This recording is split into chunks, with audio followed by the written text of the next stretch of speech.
again. We have arrived at the second half of the bloke block. Brandino, around the bloke himself, is going to be taking on Conker's Bad Fur Day. This is going to be a one that I'm very, very, very excited for. It's going to be a very cool run. I've been told to get excited for this one, so you should too. Let's not dilly-dally. Let's not beat around the bush. Let's not delay. Let's not hold back. Let's not prevent ourselves from doing things any further. Let's do this.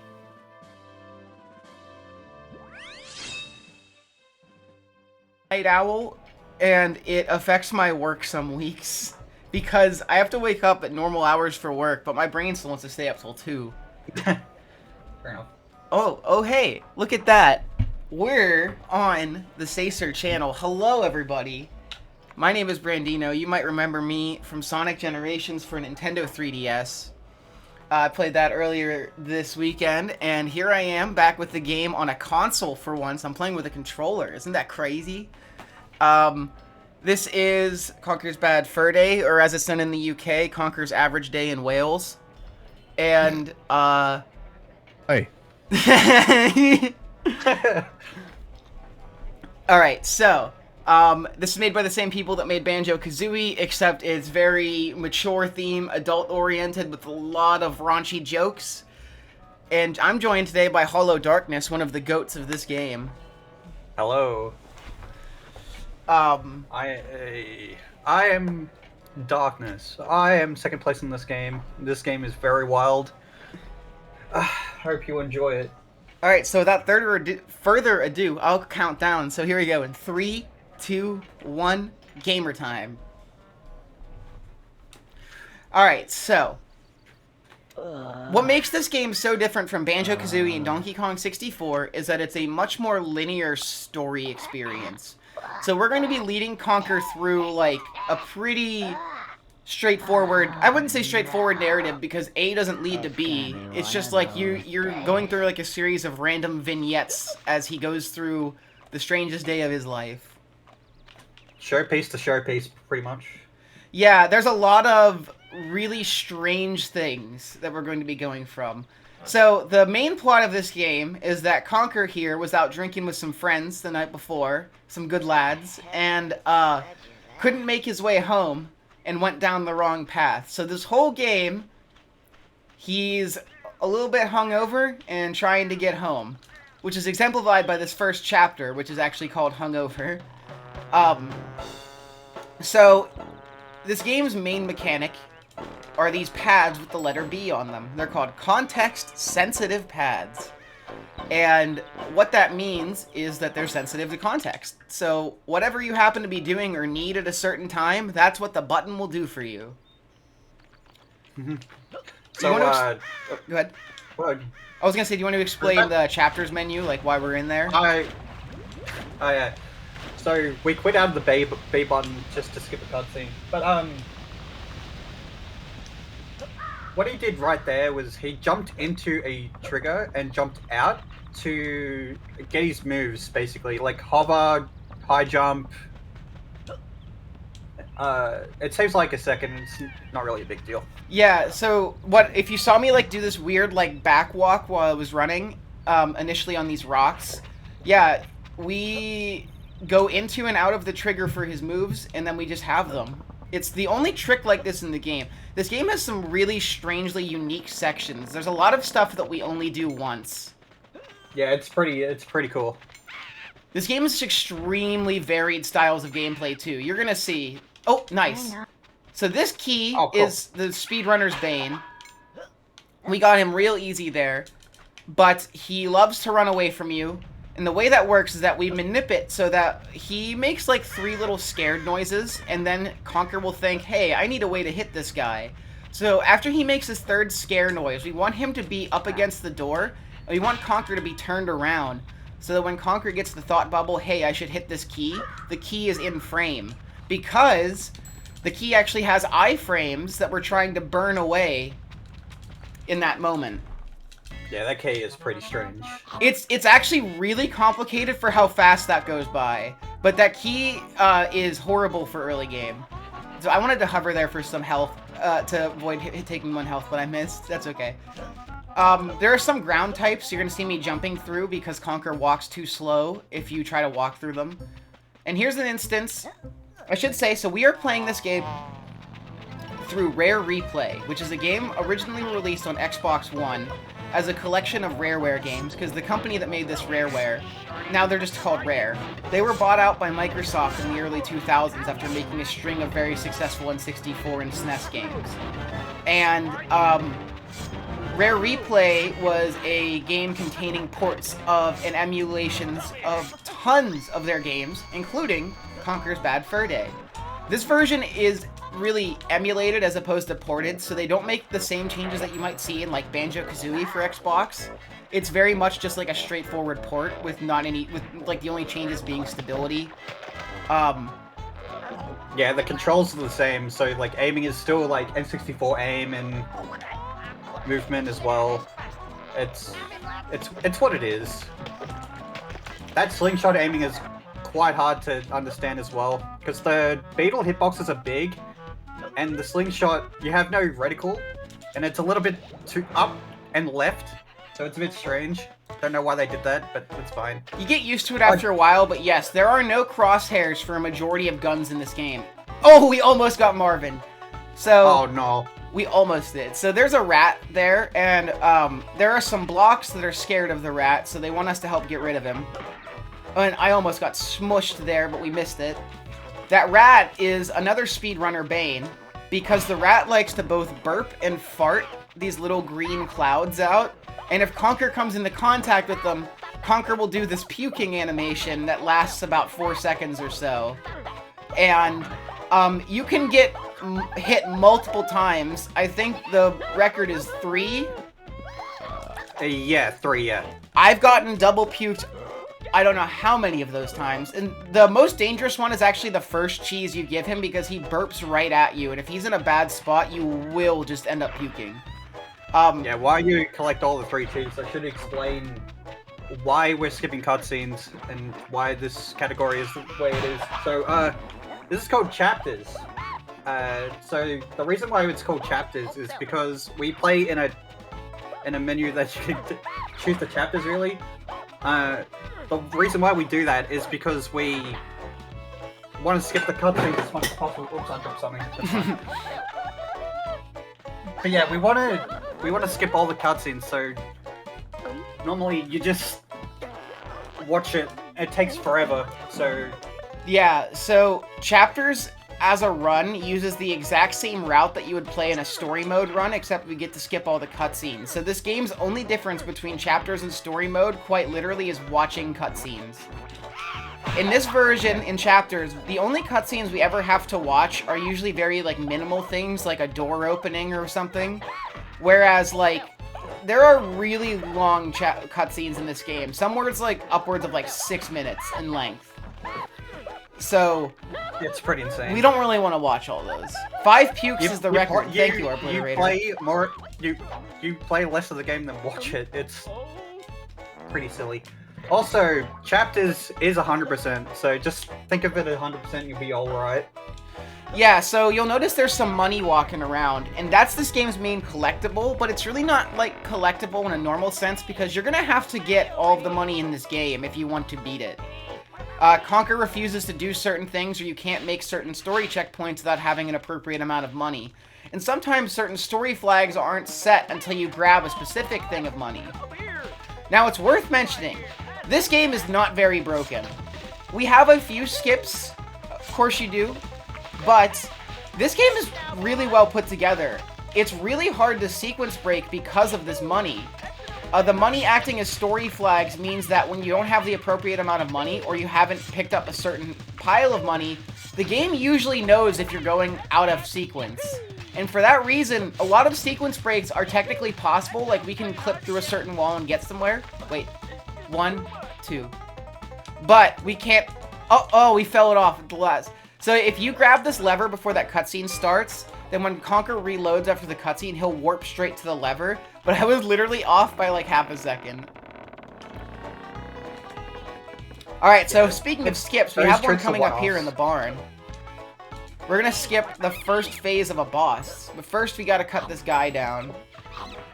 If you try to do this skip without cutting this guy who's hanging down, then what happens is you get soft locked. Like, the game will, you can literally clip out of bounds into the next section, but because you didn't do one thing, the game knows. It always knows. Alright, hang on, I gotta focus. Skip time. So basically, he's gonna jump into the wall, basically, and just mash A until he clips out, and he falls into the loading zone, because it's massive on the side he was going on. You can do it on the other side, but it's more tight, and it only saves a second. So now, we're up to the Haybot 2 fight, the most technical fight in the game. This boss is very... like, the way that you fight him is through movement manipulation. So he likes to shoot missiles at you. He'll shoot 2 missiles at a time. But we kind of set it up in such a way that we get him to put the missiles... Oops. I messed up the first hit, so we gotta, like, get him back into position here. We attack him in such a way that he shoots 1 missile and then puts the other one away. And if we put our positioning right, then the missile behind us, hits this giant pipe, which starts leaking water. And then he needs to jump into the water to get electrocuted, and that's how we get our first hits on him. The second hit is the hardest, so I'm going to focus on that one for a second. I'm not the best at this boss fight, especially because, I will say, one move from N64 to Xbox... Oh, wait, okay, good setup. Let's see if we can get the damage boost. Okay, I don't think this is hitting the pipe. Yeah, inches from the pipe there. I'm really bad at the second hit. So I'm just going to go ahead and do the safety hit, which means that I'm going to go hide behind this and let him shoot it. But moving over from N64, like, the Xbox stick to N64 stick was, like, a difference. Just because, like, without notches, there are certain angles that are a little bit weirder to hold on Xbox. I don't need to tell people who play Sonic Adventure 2 about notches interfering with things, but there you go. So we're going up for our second hit here. Everything in this game works off of the magic number 3. So we're going to hit bosses 3 times. I was just about to say that. You're going to hit bosses 3 times. Usually if we have to collect an item, we're collecting 3 of that item. 3 is the number of the game. Sometimes we do other ones. Oh, hang on. Beautiful third hit. That one's really hard because of how fast everything happens there.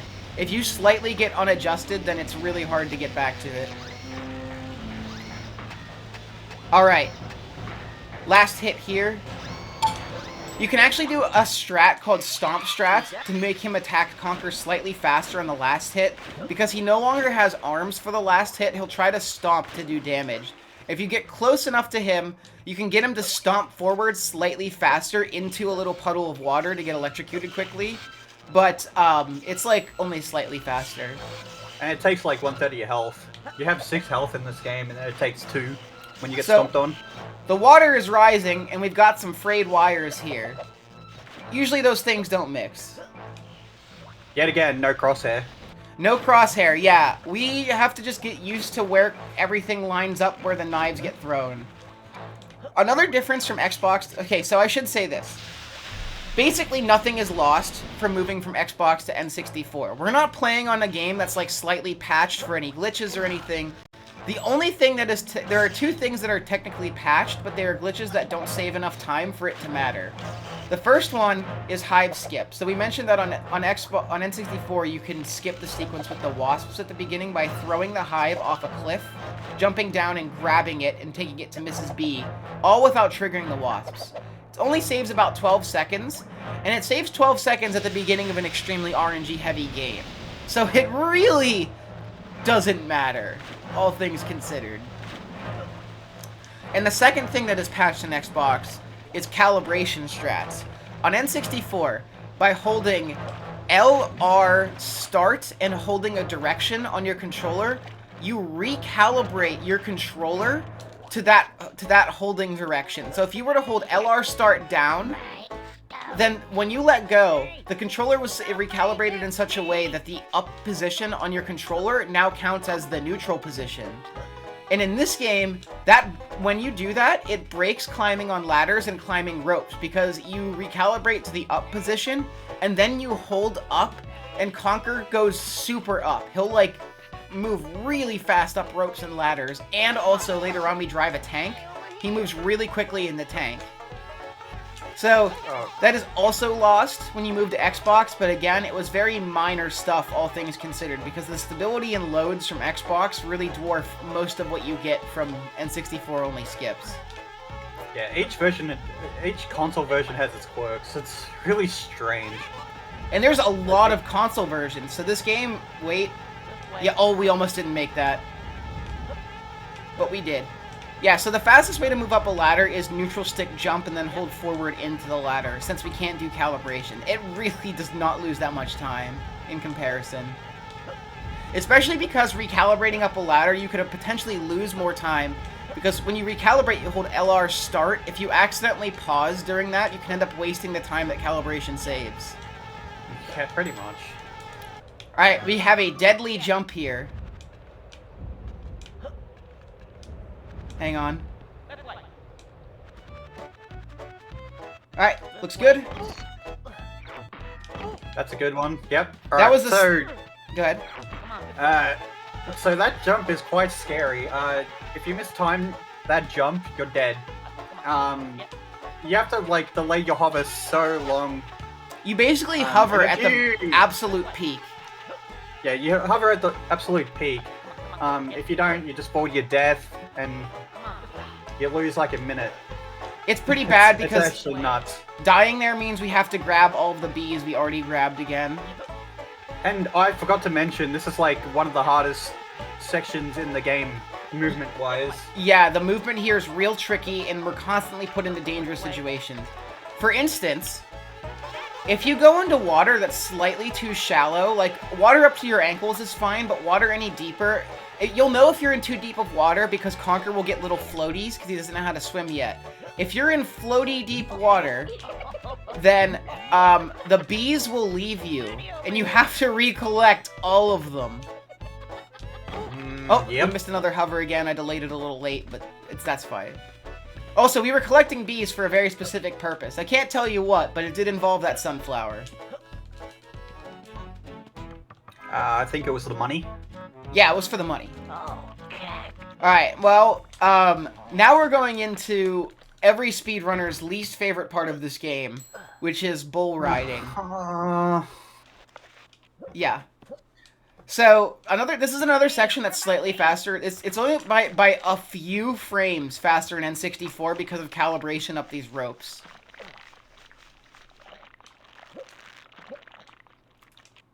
Yeah. So, we got a mission involving some cows and a bull here. We're gonna start it off by doing some platforming and avoiding these poo balls, which if we get smacked... Donkey Kong. If we get smacked by one of these poo balls, Conker does this overly exaggerated falling animation, and you get... It's so annoying. You lose a decent chunk of time from it. So what he's about to do is he's gonna jump off, like, over water, and anytime over water, in the air, you can hover, so you can safely land on the ground quicker. Yeah, because normally, if you're up too high, then what happens is Conker goes into a falling animation if you jump from too high of a height after a certain point, and you either take 1 chocolate of damage, because your health is like a chocolate bar, or you take all damage. It's either 1 or all, no in between. So fall damage is really scary, but over water, you never go into that animation, so it's really helpful. Alright, we've already killed 1 of the cows, so that's good. We need to kill 3 of them in this section. The worst is the 3rd.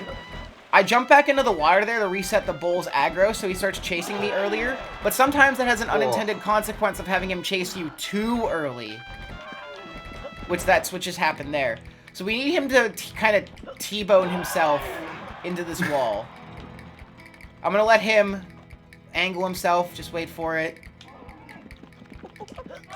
Yeah, the reason why this is like the runner's worst nightmare. It takes forever sometimes. This bull will approach the wall at near perfect angles to get stuck in it and still won't. Also, the bull fights your movement at every turn. Yeah, there you go.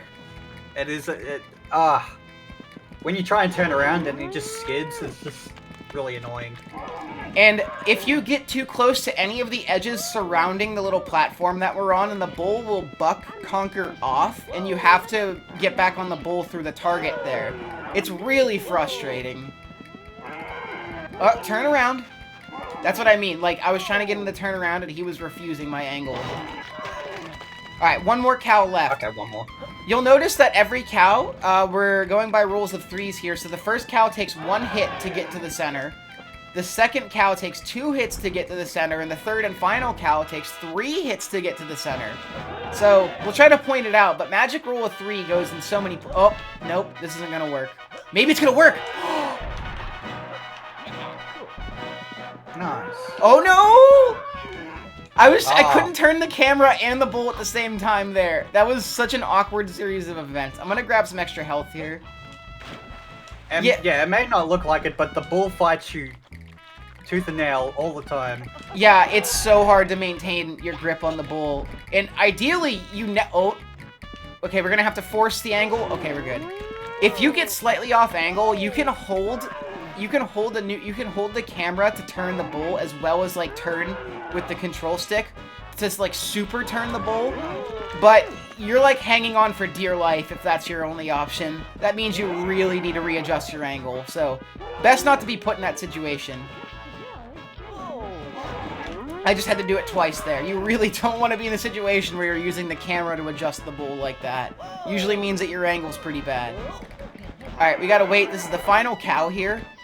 After this cow, I'm gonna attempt to skip. So, here's a funny thing.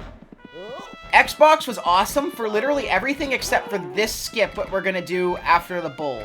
Because we might not hit this skip, and it's entirely because the game loads too fast. Yep. So, oh, you pressed it too late. It's so hard to tell. So here's the thing. We used to have a skip there where you could press A and buffer a jump in. You could hold A while it was loading and buffer a jump into this loading zone, which causes Conker to jump out of bounds the moment he enters this area, and we can hover out of bounds straight to where this pile of money is. But this clip was went from free on every console to 2-framer on Xbox Series X. So like, yeah, it's pretty bad. It's nuts for fast loads to make something harder like this. So now we gotta do another rule of 3. We're gonna roll poo balls in some certain areas to get setup done. Yeah. So first we're gonna kill a giant beetle with TNT. You don't see it because you skip it, and there are the second one is the top of the mountain. There are a lot of these. The third one's open the third area. Yeah. Yep. So 3 poo balls. The rule of 3 still comes into play, and you'll see there are these beetles on the mountain. You want to avoid getting hit by them because they like to squish Conker and also move your poo ball out of the way. Occasionally they can help you. Oh my god. We almost lost it, but we're fine. Occasionally they can help you. We've had a couple clips where they like launch a poo ball forward completely unintentionally, but you very much do not want to interact with them if you can avoid it. So that's the first one done. We had to get rid of a big beetle that opened up the way to... There's also a bit of camera manip, but I don't know if you do it. I try to do it, but I'm still not like well versed in the exact positionings you want. But yes, by zooming the camera in on Conker here, we can actually take these guys off screen and keep their cycles stalled until they come into closer contact with you. And that's helpful for some places where we want to keep them inside a hole, or at least want to know we're keeping them away from Conker. Like, that's a While we wait for this part to do it, I should explain Conker's basic movement on ground. So, or did you do that? No, not really. So if you want to talk about, like, so, on normal ground, there's really no movement tech, really, in this game. Yeah, That's this isn't, really there's no, useful. like, abusable movement strat or anything. We're just gonna be running. Yeah, so, running on the ground is just pretty much what you want to do anyway. Jumping doesn't really matter. But on wet surfaces, you want to keep jumping, because you lose a little bit of speed when you're on wet surfaces like this poo mountain here, for example. But since we're pushing the poo ball, it doesn't matter. Yeah. But we're coming back to this area anyway. Yes, we will be coming back to this area later. Those who know the game know that there's a very famous section of the game that's here, but we're not going there yet. We got something else to do first. Also worth noting that people don't realize that you can just drop a poo ball off the ledge there, but it's way faster than what the developers intended, which is to, like, go up this side part of the mountain. Yeah. Right, but that's all the poo balls out of the way, and we can clean off Conker in the water and head to our next section. There's going to be a lot of swimming here, but also one of my favorite skips in the game is coming up. A skip I love so much, I made the tutorial for it. Surely, that means that it's going to go real well. So, this game, because of the cutscene skip button being mapped to select, there's a lot of weird ways I'm holding the controller in order to perform actions, but also mash the cutscene skip button. Like here, I'm doing like an overhand grip so that I can hold the swimming button and keep a finger on the cutscene skip buttons at all time. Okay. So, here, this skip is so cool because this is where them trying to make the game skipless inadvertently creates other skips. So hang on, we just hovered around a cutscene there. Yeah. Oh, look at that! Nice. We're at the top of this mountain. We're at the top of this now. Okay. Wait. That's pretty big. So, here's what happens. The game doesn't like you being out of bounds, and at all opportunities wants to put you back in bounds if you are out of bounds. But here's the thing. If they see a platform above you... Oh, no! That's okay. Yeah, well, you have to do it again, so now you can explain it again. Yeah. Oh, no. Wait, yeah, already collected money. Never mind. Yeah, we had the money, so we checkpointed there. Normally, the trigger for hitting that switch is pretty big, but I managed to hit the only corner where it's not available. Somebody needs to turn off their car alarm outside, please. Also, he did the safer way up top. There's another jump you can do to get to the money faster, but there's a tiny invisible wall there for some reason. I mean, I know what the reason is, but it doesn't stop us going around. So, when you're out of bounds, the game sees a platform above you. It thinks you need to be on that platform. So we managed to get Conker into a little nook out of bounds there, and he's immediately upwarped straight to the top of this tower that you're normally supposed to do a bunch of platforming up. It's a really cool little skip. It's actually easier than it might look. Really, you just got to get used to how to jump and position yourself in such a way that you go through the wall. But I love that skip. I think it's really interesting that the game's out-of-bounds detection ends up working against it in order to allow that skip. And that's this. We have another skip coming up later on in the game. The biggest skip in the game kind of uses something similar. So these cogs are all on very specific cycles. Like Darkness was saying earlier, this is a type of terrain where Conker walks slower. Okay, she's gonna be on the left coming back.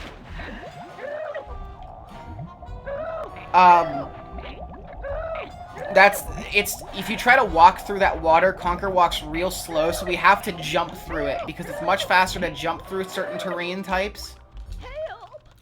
And also, we can jump out of the water while holding the cogs, but we can't jump while we're here, so if you fall off this little spindly platform, then you have to, like, kind of readjust Conker back to it. It's so stupid. That jump I just did into the water there is notable because it's an ugly jump. There's a camera flip as you jump into the water, so you kind of have to jump and go neutral straight into it. Again, I don't need to talk to SA2 runners about terrible camera angles, but y'all know about bad camera flips. Shout out to Red Mountain on Dreamcast SADX. That is the worst camera flips I've ever experienced in my life. Alright, final cog here. You'll notice that we got how many? 3. And then we gotta do a little bit stuff here before we get out of Bat's Tower. I love the theme here. This game has a lot of cool music. It's very strange soundtrack for this game. A lot of unique tunes. Very varied soundtrack, just like how the game has a very varied style of gameplay. Because the game's main theme is this little jazzy trumpet number, but then there's tons of other stuff that doesn't even fit into the same universe as that main theme. It's really cool. Alright, so, Bats Tower is basically the first major part. This chapter is called Bats Tower. The tower is the first major section. We needed to... There's a bulldog fish that's, like, swimming around in the water, and these little catfish need Conker to do something about him so they can get to their bank vault. They offer him, 10% of their money if he will help them. So he's, of course, he's like, absolutely, I'll help. So now we're heading into the vault. The reason why we did the tower is to wind him up so the catfish are safe to open the vault. So, welcome to more aiming without a crosshair. H-O... Fast O, nice. So, we need to spell the word open here by hitting the letters in order. It's really tricky without a crosshair. You just kind of have to get used to the screen positioning when you hit the letters. And if you hit the wrong letter, then an alarm plays and these little spiky guys come and attack you. It's rough, but we actually just got through that very cleanly. We got fast O and got the rest of the letters first try, so I call that a success. And now for the major swimming. This is the most swimming we're going to do in the whole game. Yeah, so this may be scary. This may look scary, but this really not. Everything is on a cycle, so these, like, fish that swim around called clangs, basically metal fish, they're all on a cycle, so we pretty much won't be out, we won't see them. As long as we don't make any minor movement mistakes, we will get through this section without getting hit by any of the clangs. But that's what's difficult about this section a little bit, is that if you start to get slightly off time, then Conker will run into clangs in these tight hallways, and they will hit him for like 2 damage. It's really rough to deal with at times. Okay, I just want to check my health. I'm going to do risky swim. So, I'm going to do... So, Conker's breath is pretty low as well. Like, yeah, he can't really hold his breath, so what he's doing is basically what you can do. I'm going... This yellow hallway, normally I stop and refill air between it, but because my health is so high, I'm doing what I call risky swim to go straight through this hallway without refilling my air. So we're going to take a little bit of damage, probably 2 to 3. It just looks like a normal swim to me. Yeah, Darkness being one of the top level runners just goes for it all the time. And we want to avoid this clang by swimming in the corner here, but we made it. That was really nice clang's lair overall. Getting the risky swim in is nice. I can't do it unless I have enough health that it can matter. That's kind of the problem. Couldn't you just draw a cross screen on your monitor? We couldn't, no, because... We could, but it's not exactly in the middle. It's like... Slightly to the left. Slightly to the left, yeah. Alright, well, the game's been really difficult so far, so let's have a drink to celebrate. But here's the problem, when you drink too much, you might have to do this. We'll give him the good old Australian spirit. Alright, we gotta put out a fire here. Safety first, right? Safety first, yeah. So, we gotta take out 8? Yes, 8 of these imps. Yeah, not 3 for with one. Piss. Why is this a thing? I don't know, but it's funny. Alright, we did it real fast there. Alright, what's our RNG? Alright, looks like... Ooh! Mid RNG. Yeah, middle. Yeah. We want this boiler to face us immediately upon spawning in here, but if he doesn't, we still got the mid RNG, which means we didn't have to run too far to get his attention. And the way this boiler works is that we want to jump and hit the switch that we hit immediately upon him getting into position, because then we're going to overlap the cutscene of Conker hitting the switch and the boiler getting poo on his face, so that we don't have to watch him back up into position and we can hit him immediately. And we're turning Conker in such a way that whenever the boiler gets hit, he's going to turn towards the next area so that we can keep going as fast as we can. Also, if you take too long pulling the lever, you get an unskippable cutscene that takes like 2 to 3 seconds. Yeah, it's a big time waster. And also, we broke the rule of 3. Yeah, we did. This is the first time you do 4 thing.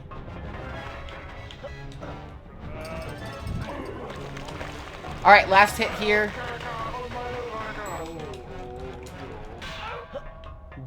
All right. So now we've got these we two slept brass this balls mouse that off. just appeared. I don't know where these came from.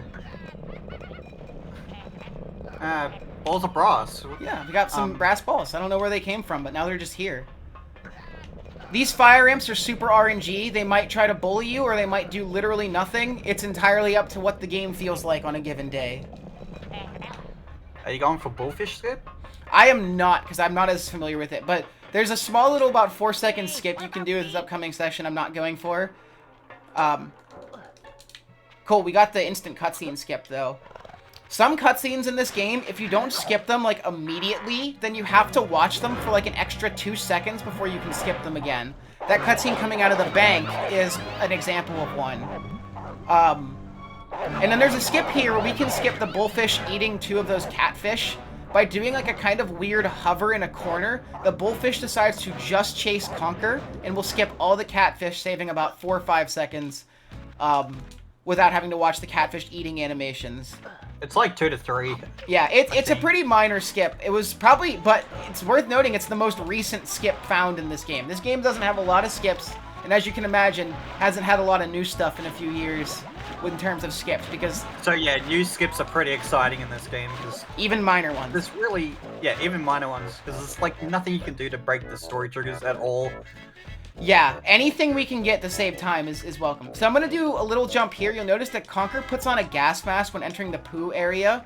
And by doing a jump into the loading zone, not the loading zone, but like the area where it normally tells him to pull out the gas mask, we put it on without having to interrupt our walking. So now we've got probably the most famous section in the game coming up. And unfortunately, we don't get to hear the famous song. But we're sacrificing this corn for a very specific purpose. This is kind of a those who know, those who don't type of moment. So we need to place 3 rounds of corn. Imagine that. And there's this giant poo hand in the center that either loves to help you or hurt you. Everything here is RNG. The behavior of the corn. The behavior of the hand, it's so annoying to deal with. This section is not one that you expect to do consistently. You just gotta see what you can escape with. I mean, if you're on this game, you expect nothing to be consistent at all. Yeah, there's just so much RNG involved with this game running at a basic level. Oh my god. I got off the cycle there. We really gotta watch here. This is where the poo hand starts becoming a nuisance. He'll do upwards of 3 attacks on you at a time here. And sometimes he'll just ignore the... Oh, wait, he's gonna hit the corn. I just missed it.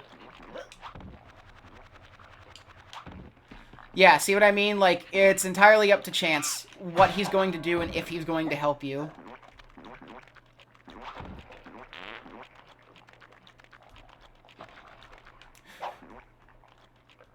Oh, wait.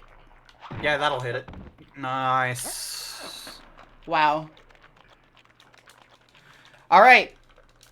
So now this summons the world's most famous hunk of poop. So, okay. Another thing worth mentioning about this boss before we get into his general mechanics. On Xbox Series X, this boss actually ended up loading so fast that it would sometimes soft lock the game. What happened was, you would load into this boss so fast that the music would desync, and he would never go into the animation that allows you to do a hit on him, which is this animation right here. Wait for it. So the game would soft lock, and he would just never actually reveal his weak point.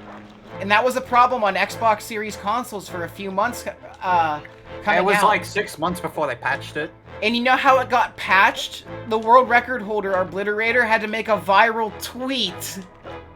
With my video. With a video of Darknesses getting soft-locked. We got it patched by making a viral tweet. Otherwise, who knows how long this would have gone on. Because it's like, it's not just a problem for speedrunners. I probably quit this game if this wasn't patched. Like, it was that bad. Because it wasn't just like a 10% chance. It was a 50-50 each time. And yeah, and you would know... reset, you have to die, because we can't quit to the menu. We should explain that shortly, but yeah, so... So here's the thing about chapters. It's really awesome because you can load into tons of random sections of the game with everything you need to do that section of the game. But your amount of money is almost always off if you load in from a chapter that you've already been to at some point. It's like Because, pretty much the general role. yeah, because, so Barn Boys, the chapter that we started the whole run with, that usually ends up not being done if you load into a later chapter of the game.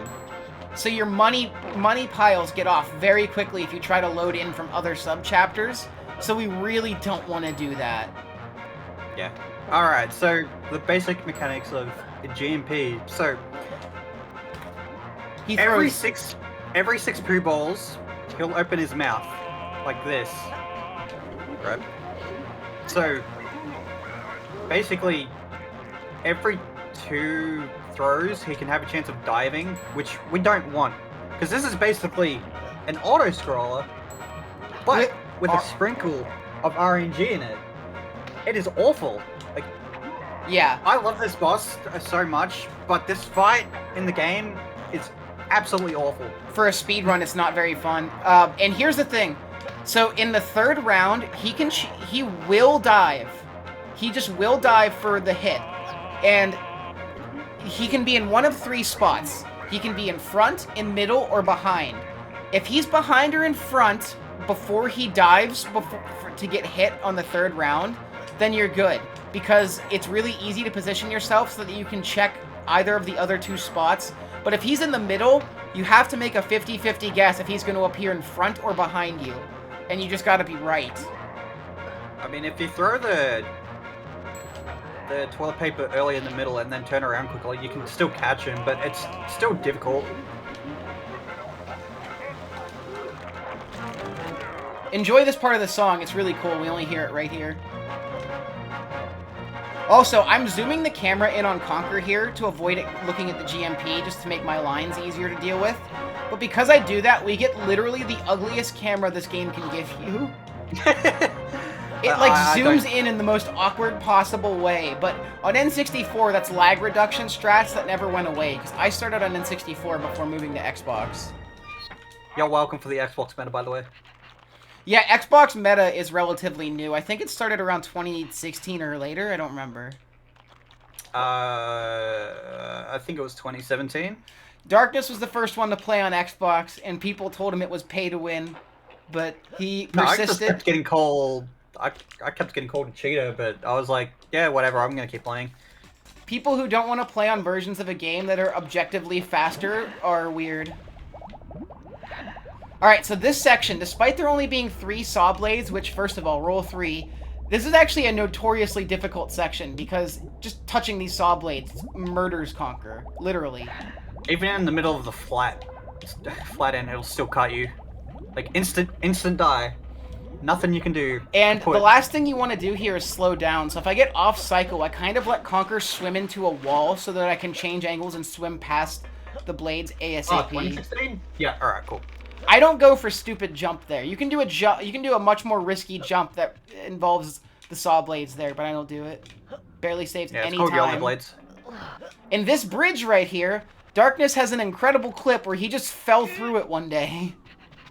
On the world record pace run at the time. Sonic Heroes moment. These dinosaurs are RNG. I jumped there. I swear I did, but the game apparently said no. You just need to jump out of the way so they don't bite you. Might have ran over the bone accidentally. I didn't really see it. I think I did. The bone has like enough collision to matter. So we're about to enter the worst chapter in the game, and also the second longest chapter in the game, which is Ooga Booga, or this weird like caveman dinosaur. I like to jokingly say that this is Pterodactyl Land from Banjo-Tooie, just like the parts that we didn't see. So we're gonna hit the statue about right here. Oh, we missed it. If you hit it at just the right part under the eye, then Conker will hit the statue and then slide off while still in that anvil animation, and you can start running off of it earlier. Okay, here's where, this is probably the most RNG heavy chapter, and here it comes. So first, we have to push this rock guy, while other rock guys who are very drunk and belligerent walk around outside.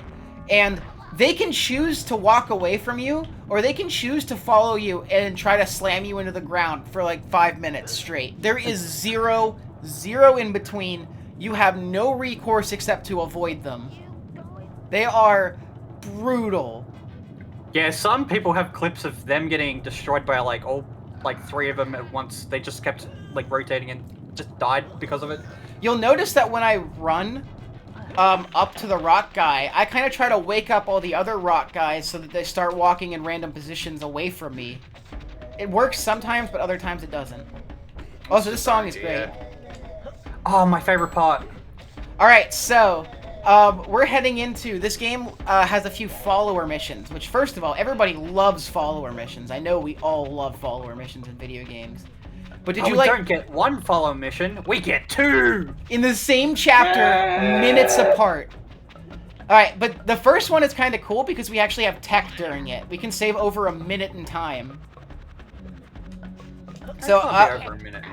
Maybe not over a minute. We can save around 40 seconds-ish, because that's about the time I started to save on it. So there's this dinosaur Loopy.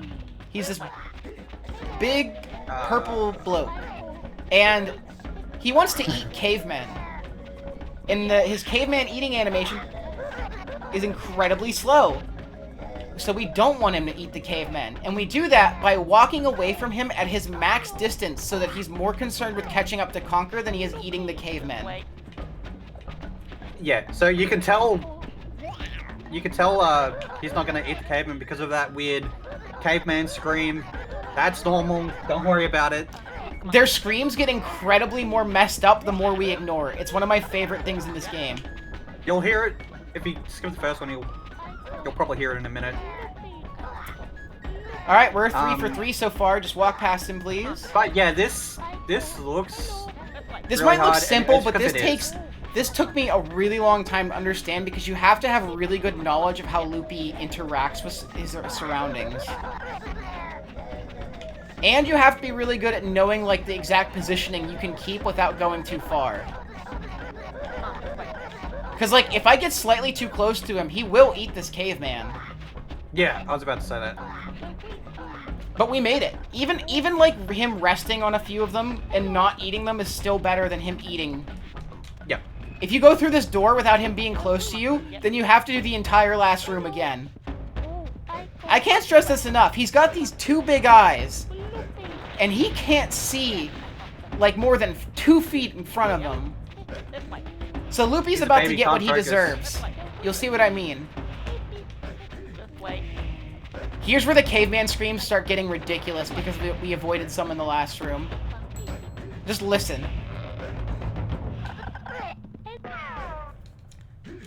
Oh, don't worry about what this is. This is just a surprise tool that's going to help us.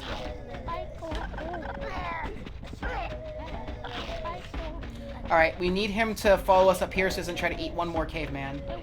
We need to make sure he gets to the middle of the platform or else he might try to follow you off. Isn't this guy awesome? There's just a million caveats to his movement that could just kill your speedrun. So anyway, nothing happened there, I swear. But now we no longer have Loopy. For reasons I will not explain. If it was me, I would have played that cutscene. I know. I didn't know how long it normally takes because I never watch it. It doesn't take long. Oh, wait, oh, I landed. We need to... Yeah, you were just a little too late. That's fine. It's okay. So, yeah, we want to go inside this dinosaur mouth, but he's got a mucus problem, and the only way we can help is with Pepper. And then we want to go back on top of the head because he's got some money for us. Recently, this section was actually rerouted to save about 7 seconds in the actions that we're doing, and it was found by accident. One of our runners, Willow, just kind of did things out of order one day, and then Arb measured it, and it turns out it was faster. Base. So that's an intentional death there. So what's interesting is that the game wants us to run through the dinosaur head after opening it, but if we just go into this room, then it triggers the cutscene that's supposed to play anyway, so we don't have to run through the dinosaur head. That's like a weird skip. It's because you enter in the bottom, and the cutscene teleports you to the top, and then when you die, you get teleported to the bottom. So pretty much just a death warp. And it's not that much, but 2 seconds is 2 seconds, right? In this game, every little bit of time matters because of all these things that could potentially lose you a ton. This is another section that sucks. These cavemen, if you get too far away from them, then you have to like go back and make sure that you're getting them all because they're very necessary for an upcoming section. One guy loves to get to be a straggler though. Sometimes you only end up entering this section with 3 instead of 4, and you have no choice but to do what you can with that. So we have to kill... most of the times, the fireballs will come and hit the caveman no matter what you do. Can't really do anything about it. You just deal with it. Those fireballs... So we need the cavemen to kill 4 rock guys. We actually can't do any damage to the rock guys with our frying pan, but the rock guys actually can't die until they're at least hit once with the frying pan. But we don't actually do any damage to them. We just kind of enable them to die with the frying pan. My strat here is to jump behind them and keep whacking them so that they don't have a chance to hurt the caveman because as you saw there, they can randomly decide to pick a huge fight and waste your time. Alright. We've earned a nice trip to the club with how difficult the game has been so far. Break out your favorite dance and raving emotes because we're here for a minute. It's the most notorious RNG section of the game. Yes, this part has RNG swings upwards of a minute or more.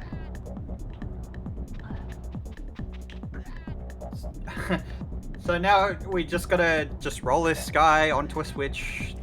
Up a hill, and these rock guys have a different rolling collision than something like the poo balls. So they actually move a little bit slower. It's weird.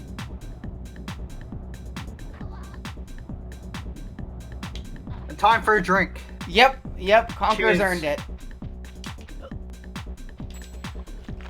Okay, so instead of putting out fires, we're going to be using our drunk powers to roll rock guys into little, like, holes.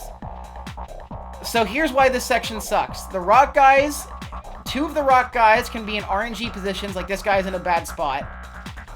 So we need him to move. Bad spot. Here's the thing about I want him to be. Being drunk in this game is all on a timer. Is he gonna go back into the exact... No! Yeah! Okay, this is a decent spot. I think we can make this work. Just kidding, I can't see.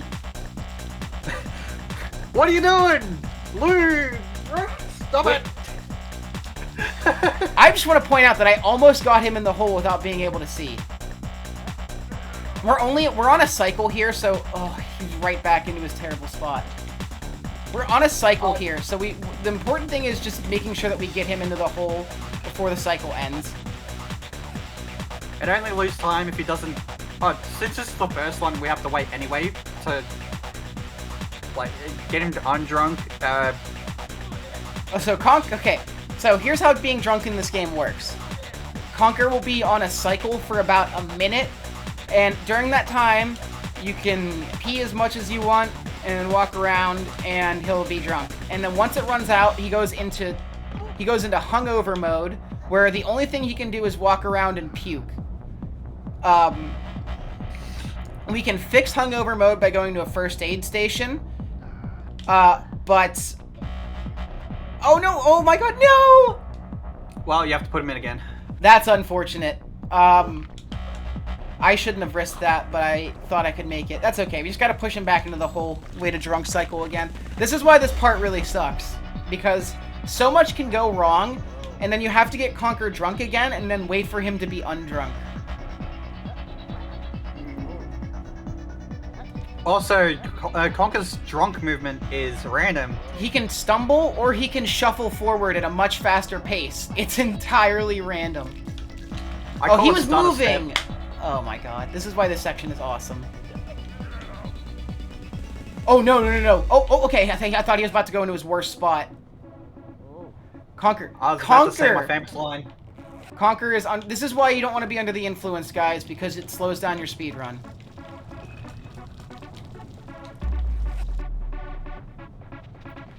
Alright, now we just gotta wait till his drunk cycle runs out. So we literally just have to wait. We're gonna wait. And what we normally do here is wait in front of the first aid station for Conker to get sober. So we just kind of have to wait. So we'll just do this for a minute. Oh, there we go. So, what was I gonna say?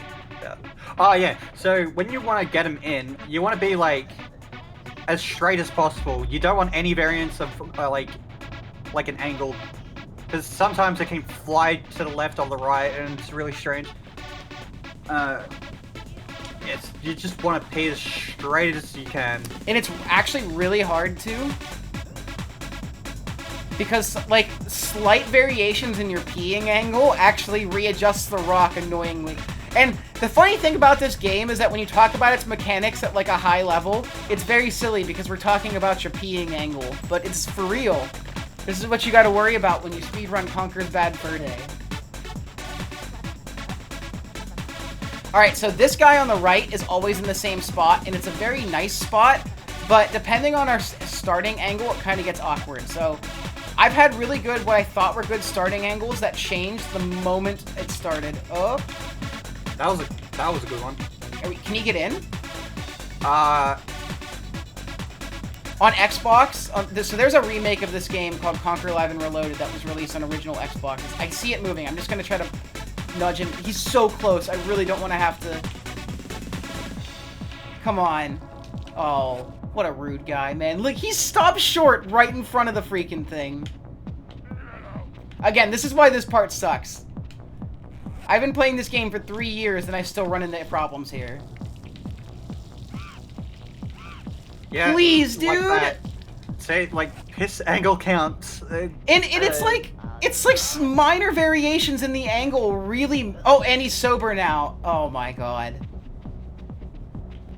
So Xbox not only adds a crosshair for where you're peeing, they also let you move while peeing, which makes this makes it so easy that it's trivial, honestly. So this game has an Xbox remake called Conker Live and Reloaded for the original Xbox. That's what I'm referring to when I say the Xbox remake. Coincidentally, the Xbox remake is also available on new Xboxes with faster loads. And that game is almost 100% glitchless. If you thought this game barely had any skips, that game barely has any skips. And it's faster too.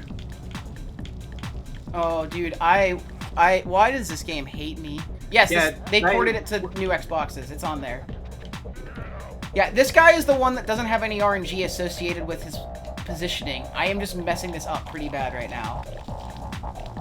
Okay, that's gonna make it. Alright, last guy. Please don't be in a bad spot. Please don't move from that spot. He's in a fantastic spot, but Conker is drunk RNG stumbling! Yeah. Don't get drunk, kids, because you're gonna waste time in the speed run. My favorite part is when you start a step next to the rock and they decide to aggro to you.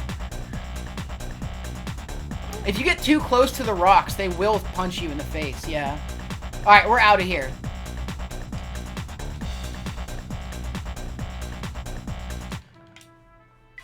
Alright, so we've got a pretty... This section's pretty interesting. We're carrying a bomb because a mob boss wants you to kill all the cavemen. Even though this is their home. So we're just running forward with the boss. Worth noting, so there's fireballs in this room. We mentioned they're RNG. They can hit you during this section.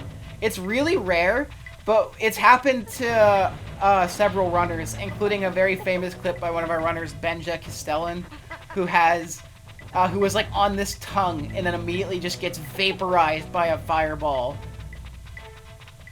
Alright, so we're entering into the mouth here. This section is extremely consistent cycling, so as long as we don't make a movement mistake, we will not get hit. Yeah, the game tricks you here, but these cycles last longer than you think they do. Like, you can make all of them by not slowing down a little bit. Alright, one of the most, I would say, difficult section of the game. The section is difficult but consistent, except for if you want to go for the skip. So in every level, this part's hard, no matter what. It's crazy. So, do you want to explain it? Because I'm going to be focusing pretty heavily. Yeah. So, also, we're gonna do this board race, this lava board race. So, first he's just gonna jump into that loading zone. Call it loading zone. To keep him running in the loading zone, to run on the board, to keep cycles consistent. So now we gotta hit three cavemen that stole your money. Because now we don't have any money anymore. Yep. But so there's a thing called lab skip, which only 2 runners can do, by the way. On Xbox, at least. Yeah, on Xbox. It's a bit easier on 64. If you notice, there's a grate to our right there. What happens is, on the 3rd caveman, this transitions to a 3rd lap where you go into that grated area, and the area we normally go down gets a grate over top of it. You can kill the 3rd caveman before getting into that lap transition, but you basically need perfect movement on Xbox to make it work. It saves 20 seconds if you get it, but loses 20 seconds if you don't, and you lose it more than you get it. On N64, it's a lot easier to hit, but even then, it's still the same deal of, like, you're either gonna be happy that you saved 20 seconds or be very upset. And it's also, 1, it's very precise. Like, you have to have pretty much near perfect movement. And 2, you don't even get it, because sometimes the dinosaur can be in the way, or your board bounces, so there's RNG into that skip as well. Speaking of RNG, so this is a really messed up version of Yoshi. We're going to be eating these cavemen. Now, you have 2 ways of killing them. You knock them off the cliff, or you eat them. Ideally, we want to be knocking them off the cliff, because eating them stands still and loses time and speed. But we do need to eat at least 1 every time around, because it triggers a cutscene that we need to skip. Basically, it depends where the cavemen are, is what you want to do to kill them.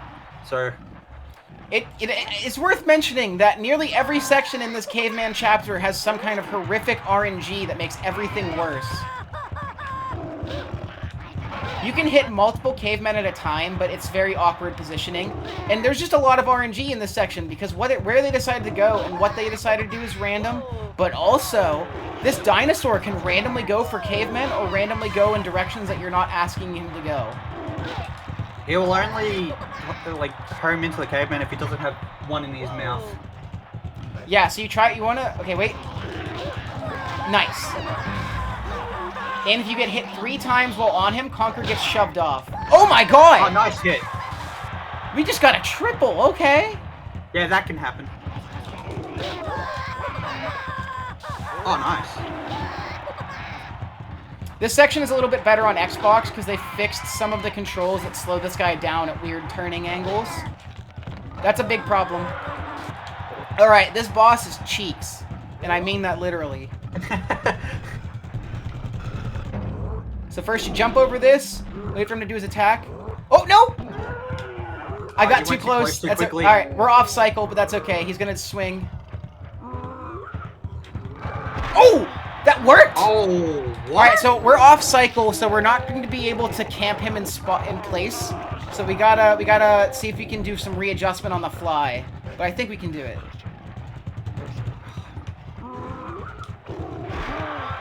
So normally if you hit this guy in the right position, he stands in a very specific spot, and you end up getting thrown around to the front so that you can immediately go for the next hit after the last one ends.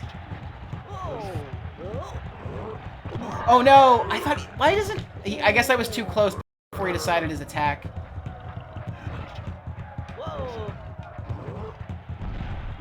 Oh! This boss is either extremely simple or horrible if you get off cycle. Because it's really simple, but then, like, you're probably not used to what happens when you get off cycle. So, as you can imagine, we have to bite him in the butt 3 times, and then the boss is over. And his... Oh, fuel censored. Oh, we've beatable. What'd you say? I did not hear what you said. I said it's censored. We bit a bullet. Yep. If it was on emulator, there's a special something, but I'm not gonna explain it. Yeah. Alright, so... That's the caveman chapter finally done with. Again, one of the most brutal chapters in the game. Just so much RNG. So much to another brutal RNG area. Oh no! I thought I was off. Okay, it's okay. You'll respawn back up top. It's fine. Okay. Yeah. So if you put it on an emulator and you saw the thing, that's an emulator glitch. So there you go. Alright, so if you remember, we entered this through the Great Mighty Pooh, so that's actually how we're going to exit as well. And, if you guys remember way at the beginning of the game, we had to help some bees recover a hive that was stolen. Well, it got stolen again.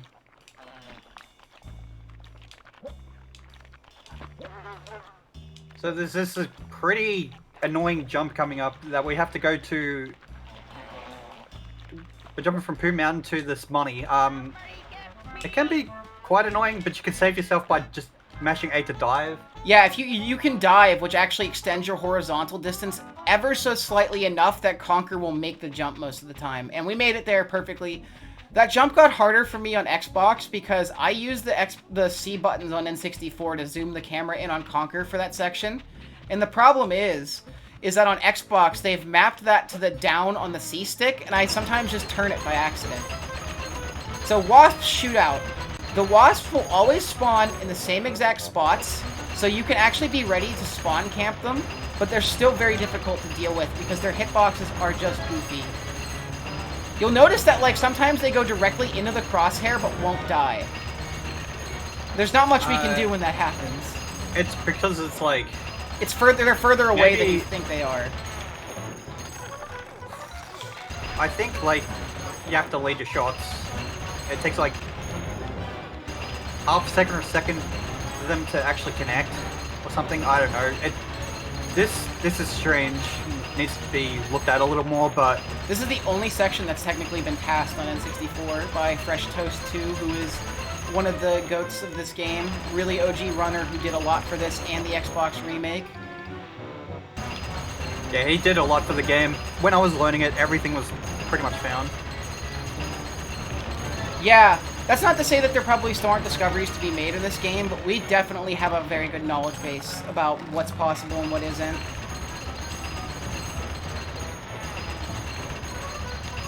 We also recently had a runner go through to, like, every possible loading zone early just to say what happens when he was there, because he got codes to, like, warp random places. So we have, like, a whole list of documents to find about what happens when you get into certain loading zones early. There's a very specific way you want to tackle this last wave of wasps, but I got kind of off cycle very early, so I decided to just shoot them as I could see them, which is fine. Most of the time, you're gonna go off cycle anyway because they're so hard to hit. Yeah. So, when I'm doing it, I try and be on cycle as much as I can, and then when it's like 2 or 3 off cycle, I just decide to go off the rails and just shoot them. But now we've got to bring the hive back. Yep, no hive skip this time around. So we just gotta run all the way back. We can accidentally get stabbed by the wasps here if my movement is slightly off coming out of this tunnel, so I gotta watch. A really fun thing about the wasps, it can happen to anyone. Even if you have perfect movement running out of that, one of the wasps can instantly just run, like fly to you and just sting you. No, and you can kind of get almost like locked there, because like, okay, so yeah, they sort of lock you as well. Listen to the music. There are 2 tracks playing at once. I skipped the wasp cutscene frame perfectly, so now 2 songs are playing at once. Oops. Okay, these worms are much... They're really... They look more annoying than they actually are. They're not bad. I got messed up on my positioning there. So the range that they can grab you is huge, so we want to try and jump around them as much as we can. Yeah, we kind of do this weird thing where we, like... Yeah, we, like, run to their right and jump at a specific time, and that prevents them from being able to bite us. They can still snatch you out of the air if you're too close. I've never had that though. But I've been running for so long that I don't even remember, probably. They can snatch you out of the air, but you have to be really off your angle in terms of jumps. So we're heading into my favorite chapter in the game. This is a quick chapter. I think it's one that people might forget about a lot, but it has some really cool stuff all the way through the speedrun. It might be annoying casually, but the speedrun, this hits the right spot. Yeah, this is just the right spots of technical and movement based. So first, here's something. This jump that I'm doing right here was made much harder on Xbox just because there's no lag. The lag on N64 made it so that you could make this jump a little bit easier, but on Xbox, like, it goes from a jump that should be first try every time to, like, you'll probably get it, like, second or third or later. Yeah, jumping in water to not lose speed. And jumping around that corner there. Alright, let's see if I can get the little pole hop. Oh, so close. Oh, you lost time! What the heck? I know. Alright, so, there's a skeleton Greg. This is the Grim Reaper. So one of the reasons one of the only ways story mode speedruns are different than chapter speedruns is that the first time you die in story mode, you have to watch a 3-minute cutscene with Greg there, where he tells you about how lives work in the game. Alright, hang on. We got some zombie hunting with no reticle. Except for we kind of do have a reticle. We do, but I don't even hold it out long enough to be able to use it, because once you get good enough, you can headshot like a pro. Yeah, so there's actually a little mechanic what he's doing here. He's double tapping the trigger, so he doesn't have like this kickback animation or like the pumping animation. He can just shoot again. Like he can shoot up 3 times faster than just normally shooting. Headshots are the fastest way to kill them all. I mean, it's the only way to kill them, and we're gonna kill 12 of them before we go on. If you shoot them in the legs, then they start crawling towards you. Yeah, we need to kill 12 of them to move on here. This bit is RNG as well. Yeah, how many appear and how vicious they get is RNG. Also, if you read these gravestones, they're funny, like Mrs. Icy Nuts. Mr. Seaman. Yeah, exactly. See what I mean by... IP oh, and, okay, they took forever to spawn, but then we don't even need to kill any over here. Alright, now we've got more worms. And a more narrow path to deal with them on. I'm going to be doing some safety hovers here, away from the worms, but you can do the same thing we did before, where you're kind of like jumping against them and moving really fast, but I don't go for that because it's very minimal time save for a very risky section of the game. Alright. And if you get grabbed by the worms, 95% of the time you're going to get thrown off. Just instantly dead. Nothing you can do. This is one of the most technical sections in the game right now. Welcome to Conker.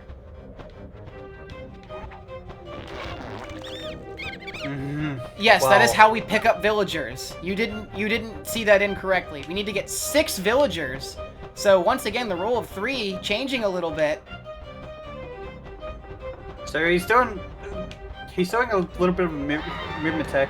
Only the bat can do it. So you can see he's going up and down. So going up is like whatever normal movement speed, but the way down is where the speed boost comes from. So when he wants to drop, he'll click his camera button. It kind of locks the bat for like a split second and zooms him down. Yeah, his downwards movement speed is faster than his horizontal speed, but his downward speed also moves him horizontal. So that's how we move quickly.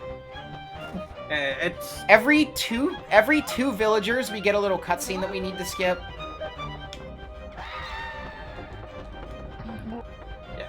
And this is all extremely specific positioning. We're going for the same villagers in the same place every time, and if we approach them the same way, then usually they'll do the same thing. Not always.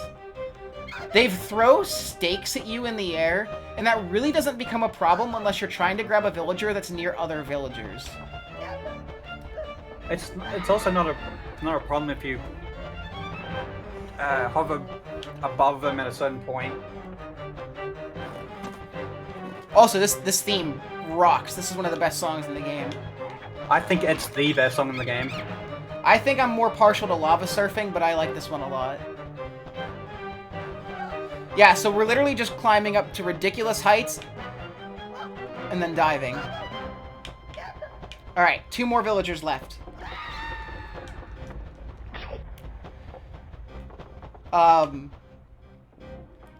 These are the hardest villagers, though, because there's like 3 guys in this front room that can really make life hell for you. Yep, a stake just passed by the top of our head if you heard it whiz by. We're good on that one, though.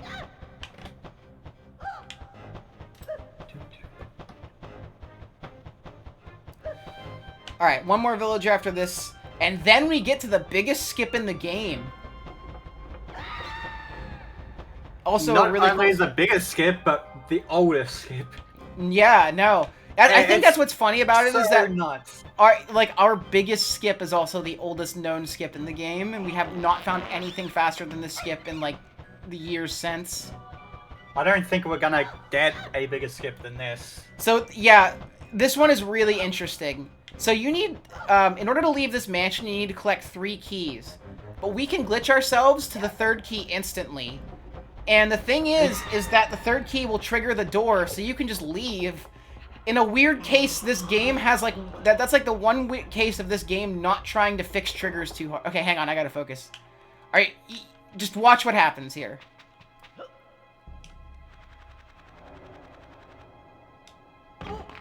Sorry for the glitchy mess, that's quite normal. That's how this game looks when you try to go out of bounds. So, that was only part 1 of the skip. Part 2 is grabbing this key. That's actually kind of a miracle it works, because, we haven't even found another clip spot in the level, but we never really tried. But we could just clip. The clip is the easy part. Jumping to the lever is the hard part, and we don't want to like try and activate the cover. We want to hit the base of it. Yeah, you wanna hit that lever in a very specific way with a very specific amount of height. And again, like that jump in Barn Boys earlier, we are hovering at like the absolute peak before Conker gets killed. Like, you are holding that out almost as long as you physically can. But hey, look at that. A first try is pretty sexy, if I do say so myself. Now we just need to roll down this hill, and we're out of this chapter. With the zombie shooting, the bat movement, and the skip, I think this is why this chapter is so much fun. It's very, very technical in 3 completely different ways. And again, like, this game is such varied gameplay. In 1 chapter, we go from zombie hunting to flying around as the bat to another movement section on the ground with, like, zombies and stuff. Like, this game has such strangely varied gameplay.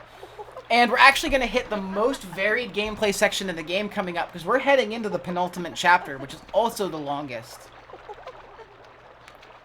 But first you guys are going to see an old friend show up right here. So, this loading zone takes us back to Hungover, the first chapter. Look, there's the gargoyle that fell off the bridge during the beginning of the game. Oh, worth mentioning, if you fall in this section, it's like 30 seconds of time loss. It's kind of ridiculous. Fun fact about this area, you can't take damage at all. Yeah, you can't. You actually don't even have a health bar here. Yeah. Because this is the beginning section of the game. So Speedrunner Obliterator once found an upwarp here that we have since never been able to recreate. So this game has its own version of the tick-tock clock solar bit flip scenario. Arb once got an upwarp all the way up to this platform by accident. We still don't know how it happened. We just kind of have to say it was a bit flip at this point, because we really couldn't recreate it. He had 2 moments in this game, actually. What's the other one? The mug tail thing? Like, just warped it to the other side. I'll have to show you. It's really strange. Alright, so this chapter is called It's War. It serves as an extended Saving Private Ryan movie parody, and I'm not messing with you. That's really what the joke is. This is an extended parody of Saving Private Ryan, the World War II gritty drama. This game is full of movie references. The last chapter in the game, too, is also an extended Matrix reference. And Alien. Also good movie. Also good movie. Yeah, a lot of good movie parodies. So for this section, we need to. There's like this plane that crashed right at the point where right at the entrance to this sea area, so we can't get our U-boats out. So what we do is we blow up the debris with these two TNT gremlins. You go through a right side and a left side. The right side has these little spider drones hidden in the mud, and if you get too close to them, they'll explode, killing your TNT gremlin. So we need to avoid that. And then the second part deals with a lot of cycles. I find this one to be the more hard one because even though you'll know where they are, you can still approach them too closely and mess up. But luckily, we're good there. No major issues. But before we gotta... But we also have to turn the power back on through the help of an electric eel. Why did he spawn there? What the heck? I don't know. I still don't understand how this eel spawns.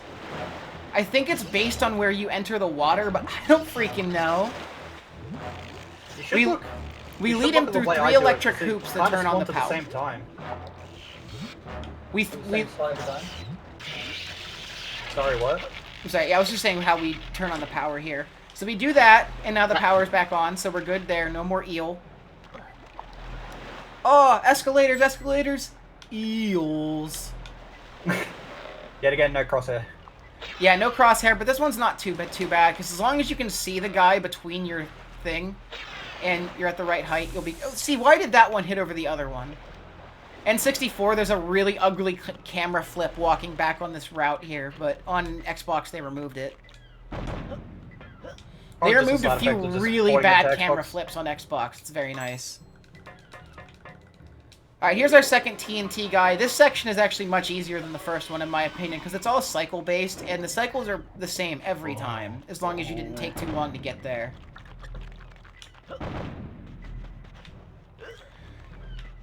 So I want to point out something about this game, is that this game was not originally meant to be so crass and adult-oriented.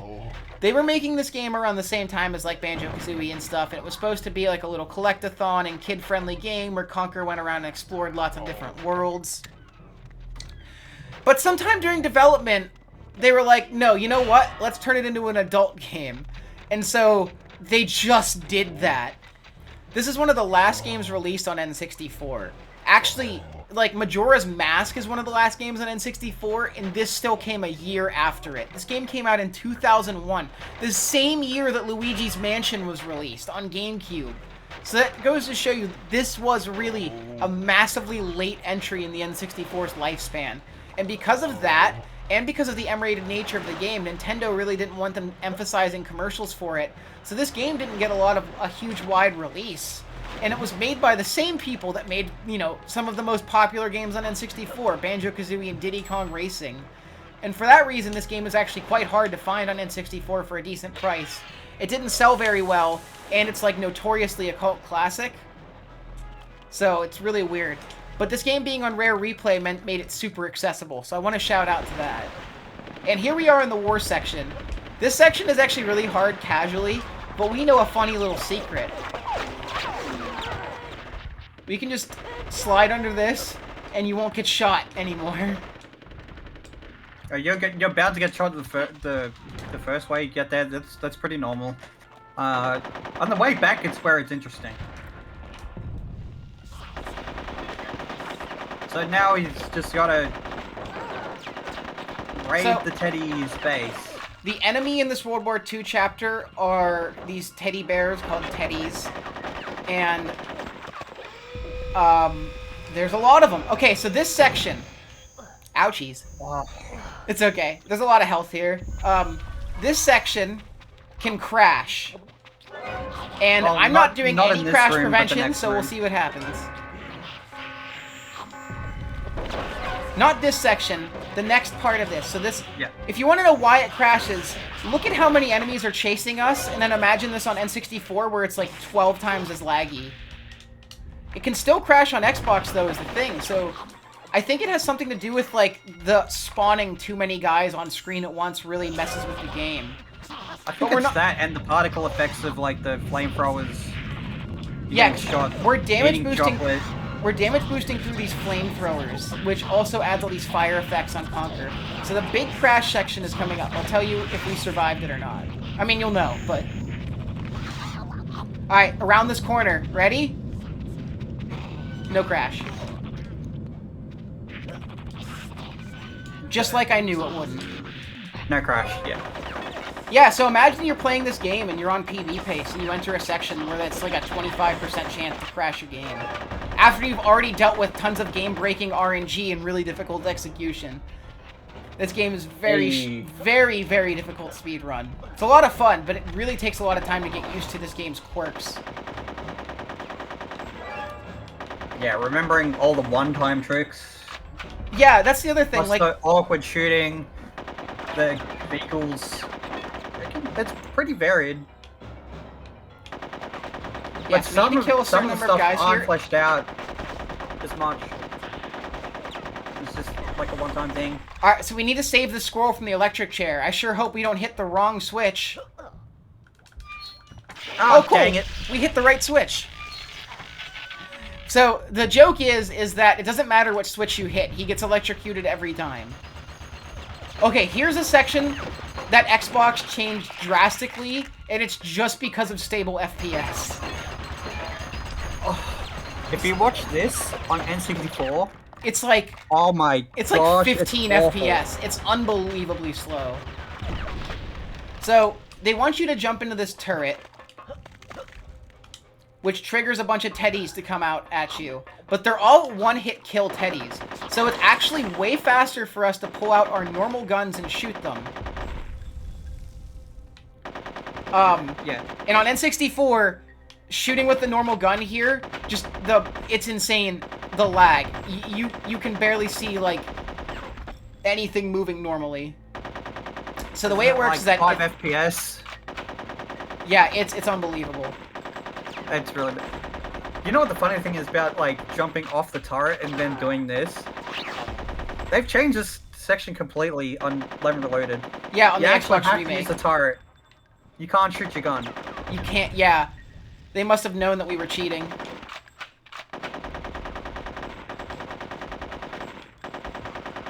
So the way this goes, it's going to be 8-8-4-4-2-2-4-4 in terms of guys spawning on the left and right.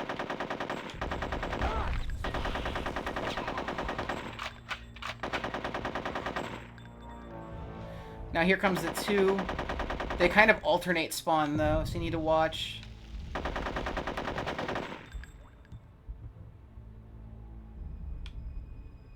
Oh, no, I was wrong. It's 4. I get off so quickly here. It's really hard to tell how many guys you've killed. Yeah, there's a nasty pause that can, like... Oh yeah, it's an RNG drop pause too. How long they come out. Yeah. I should mention, I don't hold the gun. I'm pumping the button that shoots the gun because... Oh, okay, it's over now. I'm pumping the button that shoots the gun because it's saving us on ammo. And potentially misses some reloads. Alright, here's a section. I hope you guys missed follower missions because we've got the worst follower of them all here. But, if I can get it, there's a funny strat that I've worked out for this guy. So, in this section, we need to run through an area full of explosives. And if we play our cards right, and the RNG favors us, then we can we can drop a bomb on our follower, causing him to get launched feet in front of us. Alright, let's see if he does it. I think he didn't get launched. Yeah, he was right behind us. Unfortunate. Let's see if we can do the second one. It saves a little bit of time to launch him. Not much, but it's funny. So, that's why I'm going for it. But, like, how he decides to move here is entirely RNG. He can choose to, like, keep up with Conker at a really brisk pace. Oh, hey, we got it! Oh no, where did he go? Okay, he's not on top of there. We launched him, but I lost him. Where did he go?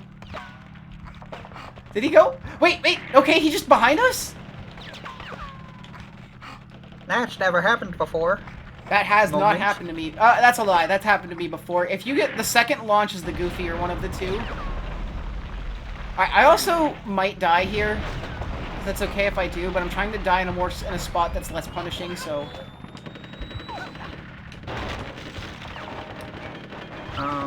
Yeah, so we're good here. Oh my god. He needs to be with you in order to trigger this next part. I might get shot here and have to reshoot this door, but that's okay. We're just gonna go for it and see what happens.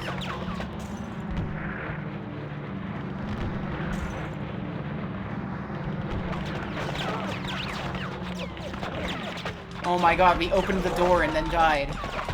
But the door didn't actually open because we died before the cutscene that triggers the door opening happened. So here's the problem with this part. These are where the teddies are like absolute snipers. So we want to try to run to the door after it opens, but there's like zero guarantee that we make it to the door alive because they just absolutely pump you full of bullets on your way over. So I will probably get stun locked, and you can get stun locked for your entire, even if you're at full health. Look at this. I can't do anything. Yep, he couldn't do anything. Yeah. So 90% of the time, you will die here. You can make it to the door, but it's very rare. I usually just plan to death warp to the door instead because it's easier than trying to think you can make it and wasting more time. So yeah, Brandino does the launches just because it's more consistent probably. Yeah, for me, I'm used to N64, you're never going to make it to the door alive. Xbox, you might. And I don't do those rodent launches, but I run to the door. So it can be quite varied.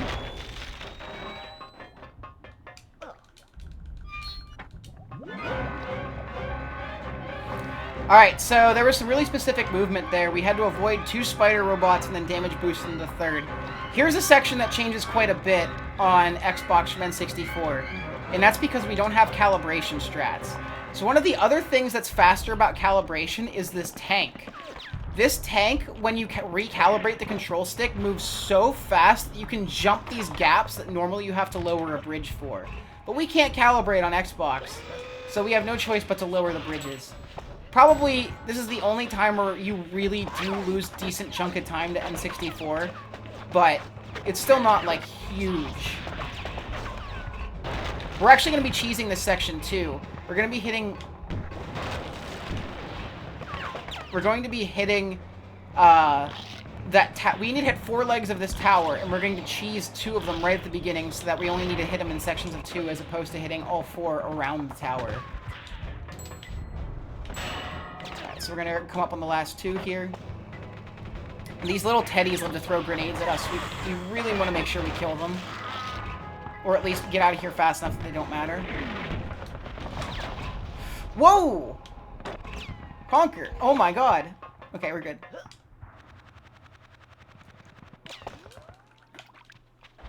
Alright. So did you guys like RNG? I do. Okay, so anyway, we're at the worst hitboxes in the game. Yep. It's sorry, I get awful. confused here with the camera. Oh, what? So, these subs, we have to hit 3 rounds of them. Imagine that. But their hitboxes. Oh. There we go. Their hitboxes are just incredible. So, they will bob up and down, and ideally you just want to snipe them as quick as you can. But there's a little quirk to the thing, so he can just shoot straight at him, but not hit, just like that. The water also loves to eat your attacks. That too. But you want to ideally hit the sub either on like the tippy top of where it can be and the lowest it can be to hit them.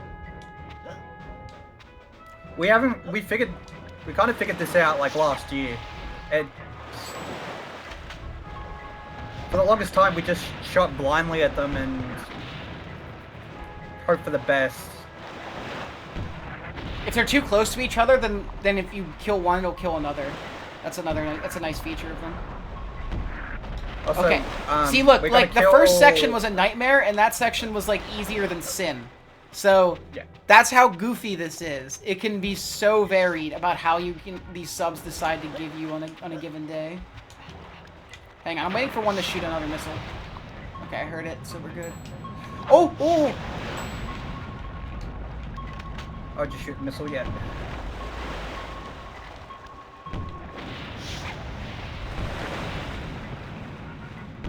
Oh no! Yeah. That's okay. Oh, camera? Oh my lord, why? What was that? The camera was like was like adjusted funky.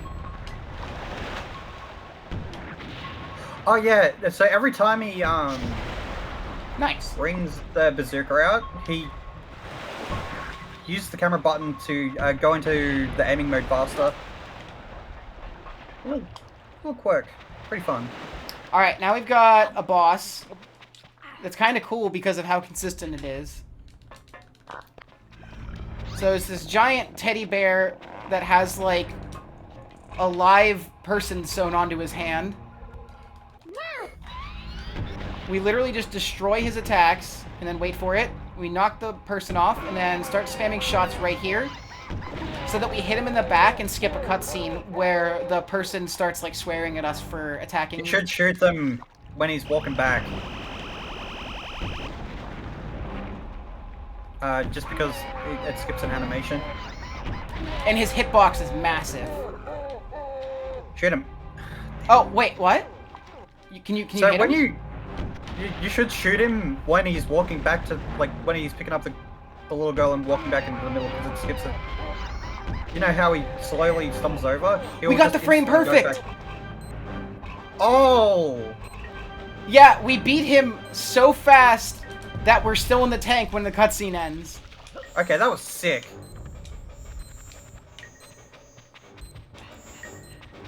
Alright, this movement's really fun. It's really difficult, though, because if you hit one of these exploding things, then Conker will slam into the rest of them. Like that.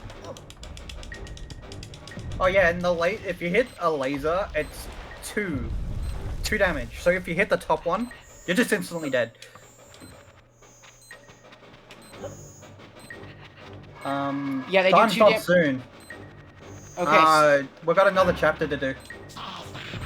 Yeah, we have one more chapter. It's about 4 minutes left.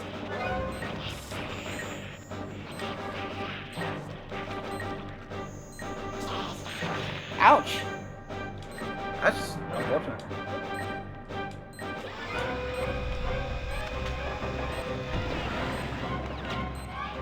We need to kill 3 guys here before we're allowed to leave. Oh, hey, cool. One guy normally tries to stab us, but he wasn't there to stab us, so that's cool. Alright, we're heading into the final chapter of the game, y'all. So Countdown is a very, very hard area to beat.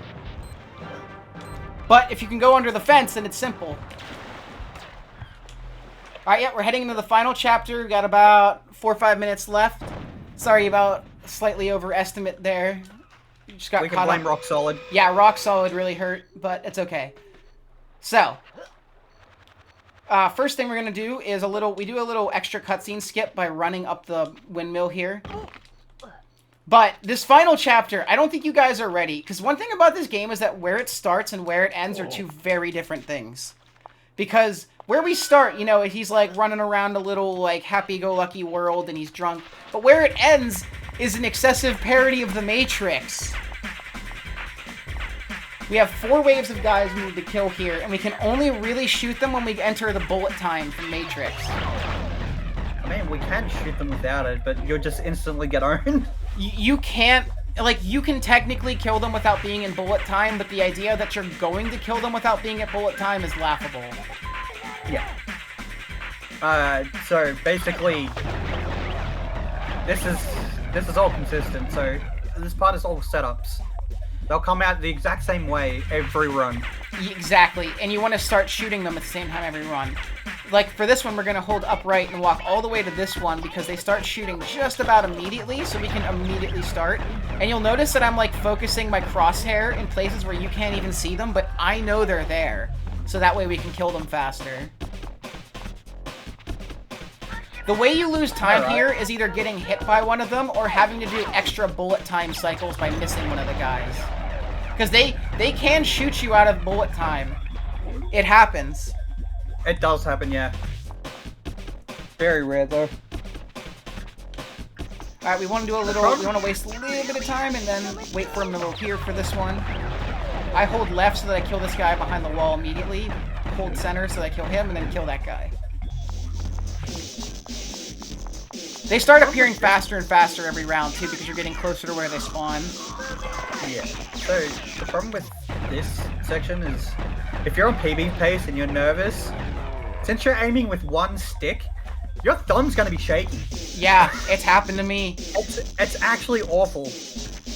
Alright, wait, we need to... Like one... That's the one time you want to shoot them outside of bullet time, because it moves that guy out of his normal position, and if he's in his normal position, he will shoot you out of the air 9 times out of 10. Yeah. Oh, and they insta-spawn after those guys die, so you need to be ready to go again. This is the last round. Hopefully we can kill them all. Awesome. Nice Also, matrix. worth noting that they die in one hit, but once they are... Oh, wait, so they can get stuck like that. If you shoot them while they're already dead, you can revive them. Like if they're if they're in their... about that. All right, we're heading into the final boss, so time is coming up very soon. And guess what? We have to hit the final boss 3 times. So first grab some money. The real final boss. Guess how much money we need to grab. Guess how many times. You'll never guess.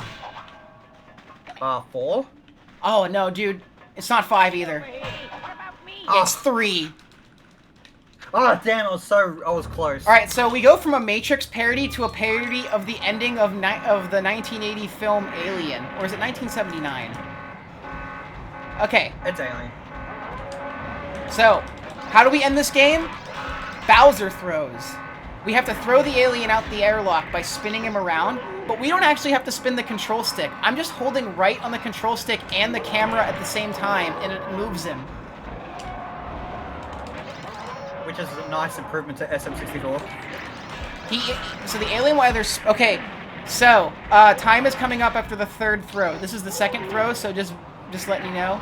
Alright, so... So...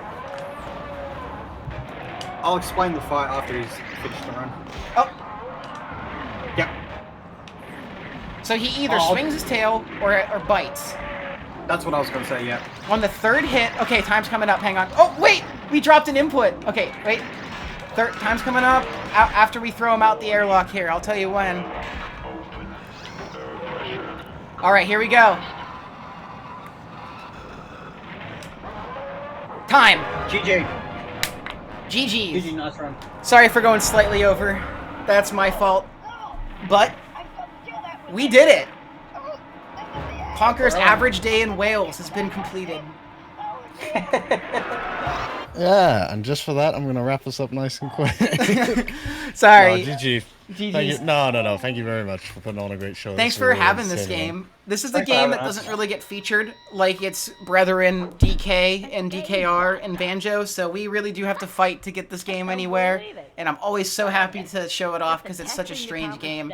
Shout out to Arb and Darkness, really awesome community members. If anybody wants to learn this game, we've written a 75-page guide with detailed pictures and GIFs and notes, and I just love being able to share it. Darkness, you got anything you want to end on? Here's the plan. Nice run, GG, I guess. No, but seriously, thanks for watching. And yeah, as Brandon said, we have to fight tooth and nail to get this game into everything. Help me out with this guy here. And we're happy to be here.